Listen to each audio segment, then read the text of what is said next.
Hello my dear students, today I will teach you 9th history chapter Nazism and the rise of Hitler. Previous video में मैं Hitler के racial state के बारे में बताई थी। Racial state it means racial state means नस्ल के आधार पर उन्होंने सबसे पहले जर्मनी के पीपुल को रेशियल हेरार्की के दौरान अलग अलग किए, डिफरेंशिएट किए। उसके बाद उन्होंने रेशियल स्टेट का फॉर्मेशन किए। रेशियल स्टेट इट मीन्स नस्ल के आधार पर जो नॉर्डिक आर्यन पीपुल थे उनको एक साइड यानी डिजायरेबल पीपुल को एक साइड और अनडिजायरेबल पीपुल्स को एक साइड करने का प्रयास किए। और आज जो हम लोग पढ़ने जा रहे हैं वो है आपको racial utopia. It means racial state के अंदर वो रेशियल यूटोपिया का फॉर्मेशन करना चाह रहे थे। तो रेशियल का मीन्स तो समझते ही हैं कि नस्ल के आधार पर जो कुछ भी वहाँ पीपुल को यानी कि नॉर्डिक आर्यन पीपुल को अलग करना चाह रहे थे और जो अनडिजायरेबल पीपुल थे उनसे अलग पीपुल जैसे जिप्सीज हो गए, पॉलिश हो गए या ज्यूस हो गए, इन सबको अलग करना चाह रहे थे। तो यूटोपिया का मेन मीनिंग क्या होता है? यूटोपिया का मीनिंग होता है everything is fine and perfect according to you. According to you it means Hitler के अनुसार, यानी हिटलर के ओपिनियन में अगर वो पीपुल नॉर्डिक आर्यन पीपुल है तो उनको वो रेशियल यूटोपिया के अंतर्गत एक आइडियल सोसाइटी का वो फॉर्मेशन करना चाह रहे थे। तो और प्रीवियस वीडियो में हम ये भी देखे थे कि 1939 में आपको war second world war start हो जाती है।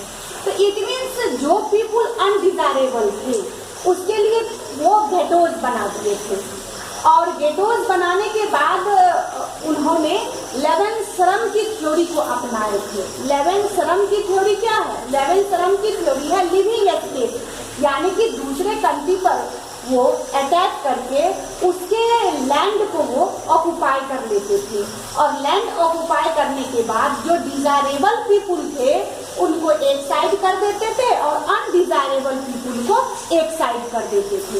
तो जो अनडिजायरेबल पीपुल थे उनको एक साइड करके उसमें एक गेटोज का निर्माण कर देते थे और मास लेवल पे लोगों को उसमें धीरे धीरे करके मार देते थे। तो अब यहाँ पे है genocide and war became two side of same point. It means same point, एक सिक्के के दो पहलू हैं। एक तरफ वार स्टार्ट है, दूसरे तरफ नरसंहार स्टार्ट है। यानी वार के नाम पे धीरे धीरे जो अनडिजायरेबल पीपुल थे उनको वो धीरे धीरे खत्म करते जा रहे थे। तो जीनोसाइड मीन्स होता है नरसंहार, यानी युद्ध के नाम पर लोगों को सोल्जर में बुलाते थे, लेकिन जो अगर अनडिजायरेबल थे तो गेटोज के अंदर एकाएक उसकी मृत्यु नहीं करते थे, लेकिन धीरे धीरे करके उनकी गिनती कम करते जा रहे थे।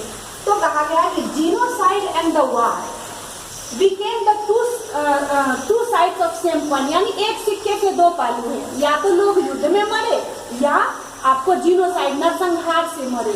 तो इस प्रकार हम यहाँ देखते हैं कि जीनोसाइड और वार क्या हो गया, एक सिक्के के दो पहलू हो गए।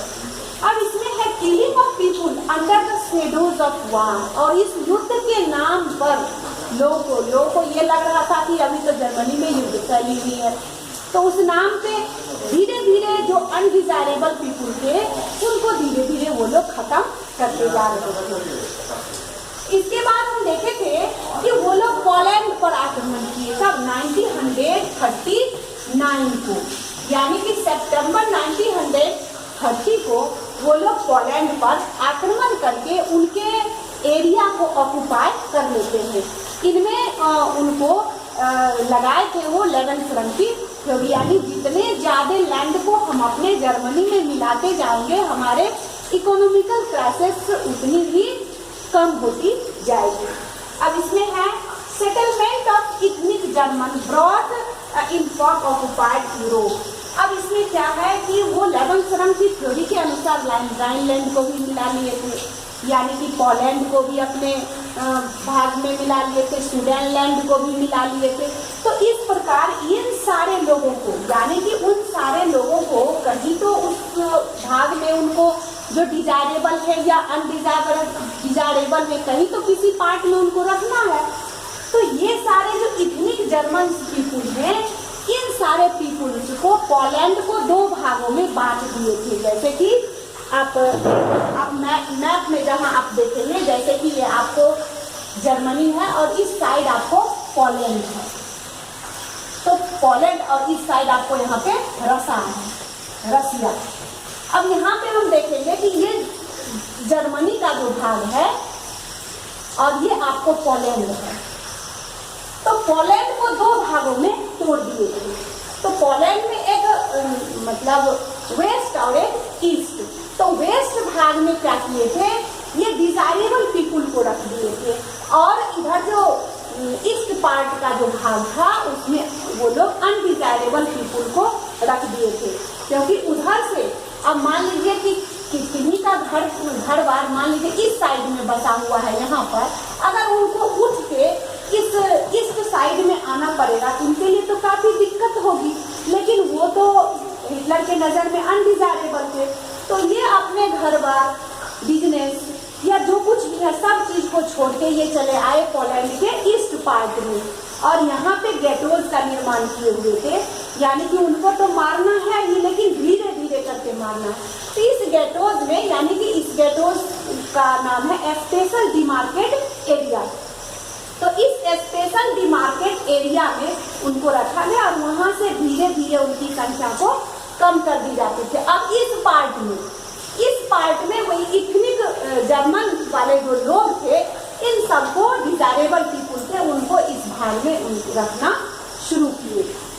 Poles were forced to leave their homes and property. तो जितने भी पोलैंड के पीपुल थे उनको बार बार फोर्स किया गया कि अपने प्रॉपर्टीज और घर द्वार को छोड़ दे, या तो आउट ऑफ कंट्री हो जाए और नहीं तो आप गेटोज में जाके रहें।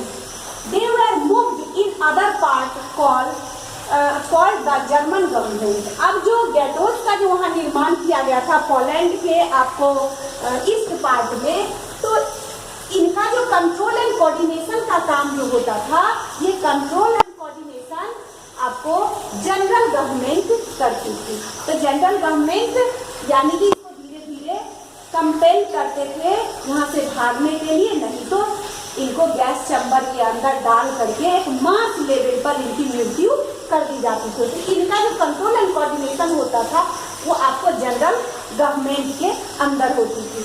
लेकिन एक बात यहाँ ध्यान देने वाली बात है कि यहाँ जितने भी गेटोज के अंदर अनडिजायरेबल पीपुल रहते थे, उसमें सबसे पहले किनको मतलब मारा गया, तो लिखा हुआ है कि at first intelligentsia were murdered. यानी सबसे पहले उस गेटोज के अंदर कुछ ऐसे पीपुल थे जिनमें की कुछ लीडिंग कैपेसिटी थी, जो बाद में या भविष्य में अपराइजिंग करने पर या रिवोल्ट करने पर उतर आते थे। तो सबसे पहले वैसे पीपुल को चुन करके यानी सिलेक्ट करके वैसे पीपुल को मारा गया। क्यों मारा गया? ताकि ये पीपुल जो भविष्य में नेता मतलब लीडर के रूप में आगे होकर के मेरे काम में बाधा न डाले। तो इसलिए ऐसे पीपुल को इंटेलिजेंसिया वेर मर्डर, और ऐसे इंटेलेक्चुअल पीपुल को सबसे पहले मारा गया, ताकि लोग अगर मान लीजिए हम किसी भी भीड़ भाड़ जगहों पे अगर जो लीडर होते हैं अगर उन्हीं की मौत हो जाती है तो क्या हो जाता है, वो भीड़ एक प्रकार का से सर्वाइल हो जाती है। सर्वाइल मीन्स निष्क्रिय हो जाती है। अब जो आप उनको कहेंगे वो मानने को तैयार होंगे। तो उस गेटोज के अंदर जो सबसे पहले लीडर थे, उन सारे लीडर को सबसे पहले खत्म किया गया। उसके बाद ध्यान दें कि Polish children were looked like Aryans, और इसके बाद भी अगर पोलैंड में उस गेटोज के अंदर या पोलैंड में ऐसी जगहों पे देखा जाता था जर्मनी के अंदर कि जबकि वो अनडिजायरेबल थे, लेकिन कभी कभी उनके बच्चे नॉर्डिक आर्यन की तरह दिखते थे, तो उस बच्चे को वहाँ से चुरा लिया जाता था। तब फिर वहां से उसको रेस एक्सपर्ट के पास ले जाता था जो नस्ल को पहचानते थे।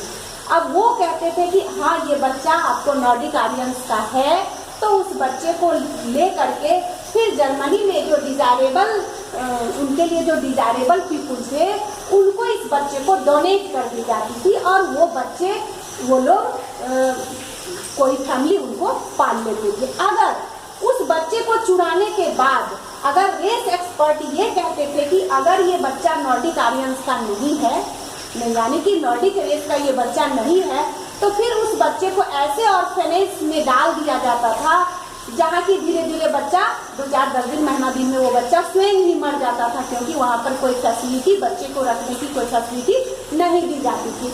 तो इस प्रकार हम देखते थे